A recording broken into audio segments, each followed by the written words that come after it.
Welcome back to the best 120 minutes of your day, the Chop Shop of the number one sports talk show in America, or in the world.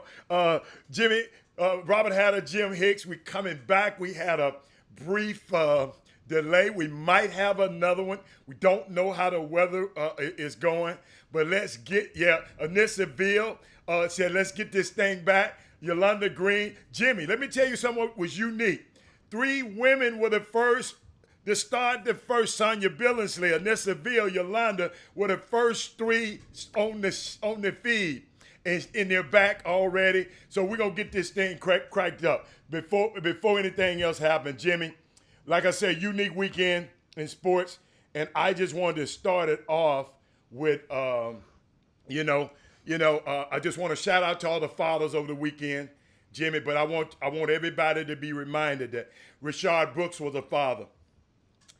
George Floyd was a father. Eric Garner, Sean Bell, Deron Smalls, Alton Sterling, Walter Scott, Bobby Gross, Terrence Crutcher, Sam DeBose, Oscar Grant, Philando Castile, Donald Ivey, Deontay Dorsey.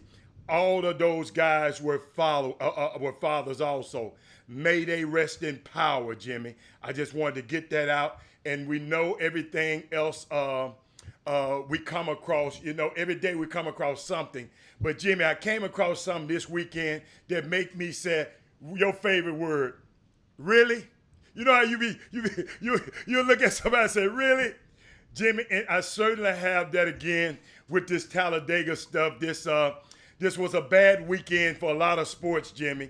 The PGA, I don't know if you're familiar, they tested, one player tested positive, though the tournament went on. Baseball closed down all their facilities. Basketball, there's a spike going on in the state where basketball is, in Florida, where basketball is about to start up. College football has a ton of positive tests going on. And the NFL, the doctor for the union, Jimmy, he told the players to stay the hell away from each other until training camp. And all of this pales in comparison to what else was going on in the world in NASCAR at Talladega, where a noose was found in Bubba Wallace's locker, Jimmy, garage. This is a bad symbolic weekend. This the same tournament, which it was rained out this weekend, but Jimmy, this same tournament had some knucklehead flying over the stadium with a plane with a flag, a Confederate flag saying defund NASCAR. And Bubba and NASCAR probably did not know that person, but Jimmy, the garage, Jimmy, and I know you've been thinking about it. It was explained to me is an intersanctum of the sport. Everybody don't get to go in that garage, Jimmy. You have to have a security clinic to get in that garage. They got to figure out who got in that garage and did this and banned them forever. It's not like it wasn't an outsider, Jimmy. Somebody got inside of that thing. So I just want to touch on that. Shout out and a congratulations to Mike Boynton, who was on our show a couple of weeks ago. Cade Cunningham is staying at Oklahoma State per his Twitter page. And it's just massive, massive news for the Cowboys. So that's all I got to say. But I want to let everybody know, don't let up. So far, all we've done is they gave us as a 3-day weekend and changed the logo on some syrup. Police haven't stopped killing us, y'all. So don't let up. Keep the protest. Keep the pedal to the metal. Jimmy, what you got, Doc? I mean, well, he's talking about the NASCAR situation, and you guys understand Talladega, as of this morning, remember they postponed some of the stuff on yesterday. And as of this morning, there were reports coming out of, that's in Alabama, that's a NASCAR event. And NASCAR had said that they were banning the Confederate flags from being displayed at their events. So guess what happens today, Talladega? Confederate flag was a plane Just like yesterday, they had a plane saying with another message, another plane with a Confederate flag is over it, which they can't control necessarily the airspace, but there was a flag on the outside of the building, on the premises, being flown, a Confederate flag. So what this means is this is obvious physical pushback from the decision of NASCAR.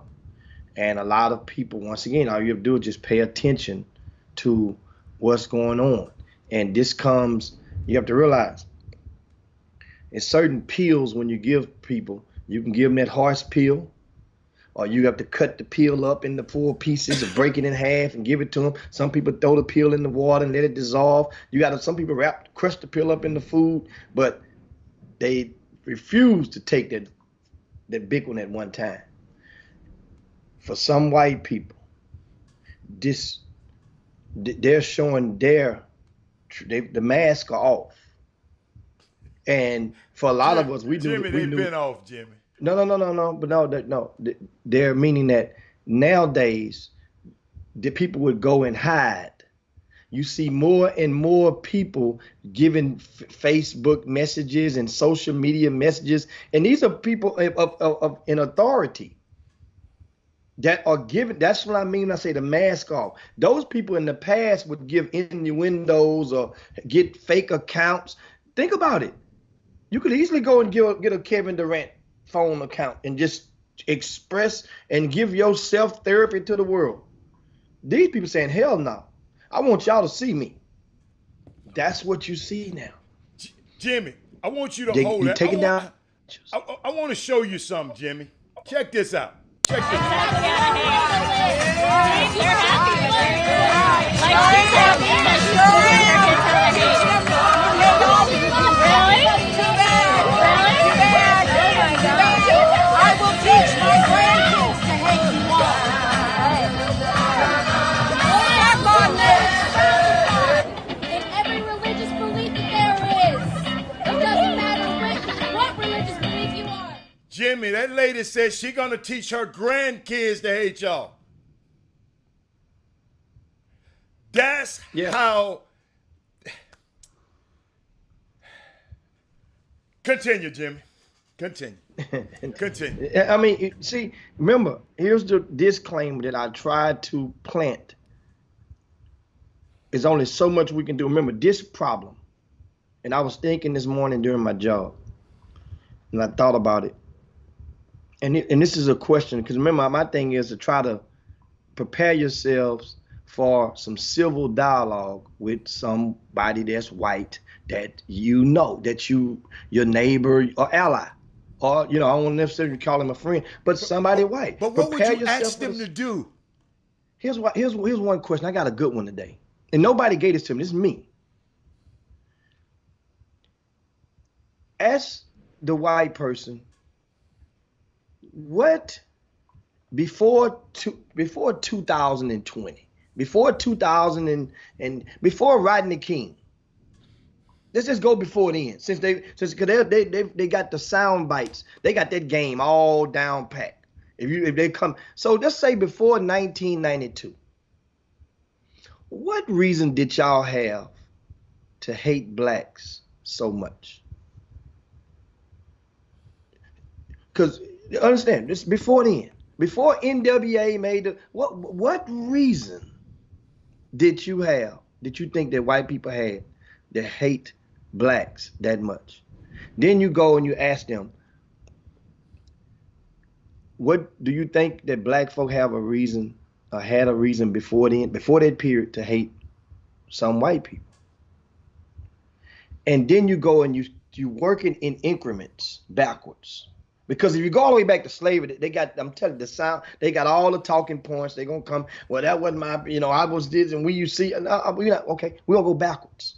Instead of going all the way back to 1921 and coming forward, or to the beyond 450 years ago, just try to, with civil dialogue. And this is, and sometimes if they see you asking the question with your heart, and they are ally already, then normally they're not going to show their true colors to you that fast. because that's a question. Think about it. We have